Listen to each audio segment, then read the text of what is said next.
I have heard so many people say, oh, but I thought this was a post office, or I thought this was a library, because it doesn't look like a church from the outside. The ministers during my time were Carl and Jane Kopp. Carl was the main minister. He was the one who did all the Sunday services, and much to our great sorrow, he passed away in 2005.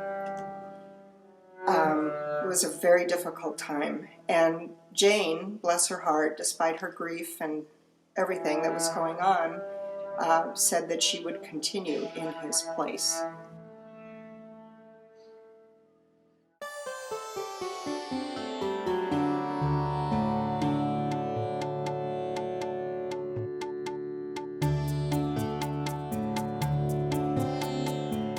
We started to interview people, which was also very interesting, because there are a lot of people who think they can be a minister.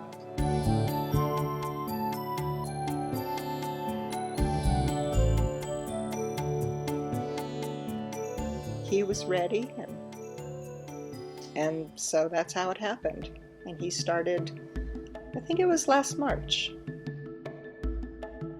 So we were always wondering, why, how can we get more people? And I think a lot of it had to do with just the times and people leaving church and people not even wanting to hear the word church or the word God and that sort of thing. Jonathan is really, really working to make that a reality for us, which makes me so happy, because I really believe that he is spiritually honest and is so on the path. I completely trust that in him. And so I'm really grateful that the things that he's doing is starting to bring more people into the building and more people to hear the message. And I'm really grateful to him also for incorporating all of our traditions and the divine science principles. You see, you can't really control spiritual experience. You can't even really ultimately control spiritual knowledge. What you can do is create conditions, create opportunities, and give a people a forum, a format, and a feeling that enables them to be more likely to connect with that which is ultimately mysterious, profound, and difficult to capture and explain. I'm trying not to have a real vision for myself, because it's not about me. So I'm letting his vision evolve, and then what I intend to do is find my place in it. What defines us and what unites us is a passion for a worldview that implicitly embraces diversity, that understands that the variety of traditions and practices and ways of coming to find meaning, connection, and spirit in life are all necessary. They're not only necessary because they offer different pieces of a puzzle that no one group or tradition can possibly claim to solve, but they're necessary because we're just not all built the same way. Some of us are oriented around physical practices like movement, yoga, dance. Some of us are very much oriented around the Word and the study of Scripture or text and tradition. Others find our solace and connection in nature. So if our passion is helping people to awaken to a deeper truth and a higher order of reality, a more profound sense of meaning, then if we are truly committed to that experience, then we must be committed to the diversity of tools that help people access the experience. I think the biggest change that I'm seeing is that we're having people actually move into the building. Different organizations are renting space in the building. And that has never been the case before, because this was just the church. the founding church of Divine Science, the first church. And so that's a big change and takes some adjusting because, after having been here so long, it's kind of like, wait, this is my church, which of course it isn't. That will take some getting used to, I think. And my hope is that all of the tenets will become thoroughly integrated into the things that we offer. And then we'll be able to partake of what they offer as well.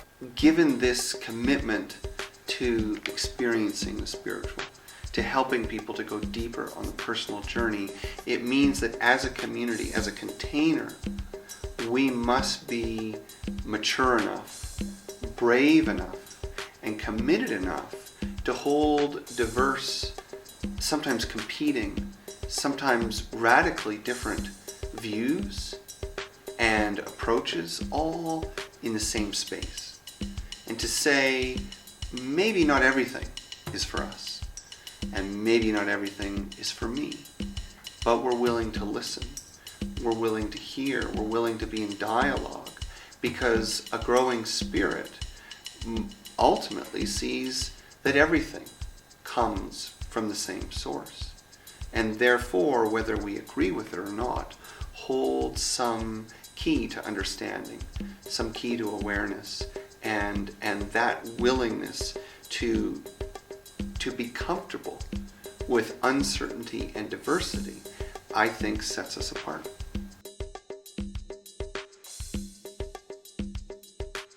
When people ask me about my personal goals and what I want to see for myself in the coming years, it's very much the way I feel about the center, which means what I focus on cultivating in the present moment in my life and in the future is the same thing, which is an experience of connection to the people, places, and things that I'm involved with, an experience of authenticity in whatever it is I'm doing to the best of my ability, and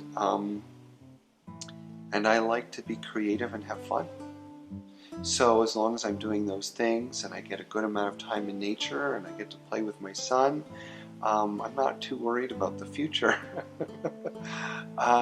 Because I truly believe that the future is built on simple things like how we live each moment. And I genuinely believe that if I can take this moment and live it extremely well, the next moment will be set up. And then I'll do that one to the best of my ability. And because of the nature of this work, my personal and professional life are really kind of one.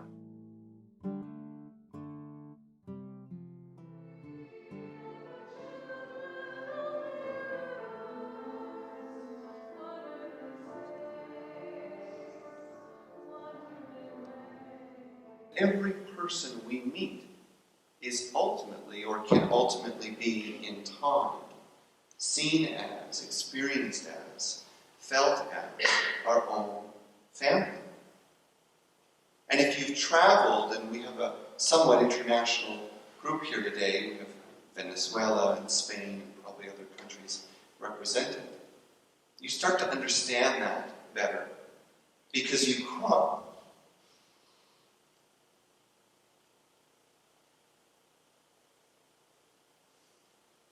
cross the ocean, you cross the world, and you find people who love you as much as your own family, regardless of the language they speak, the color of their skin.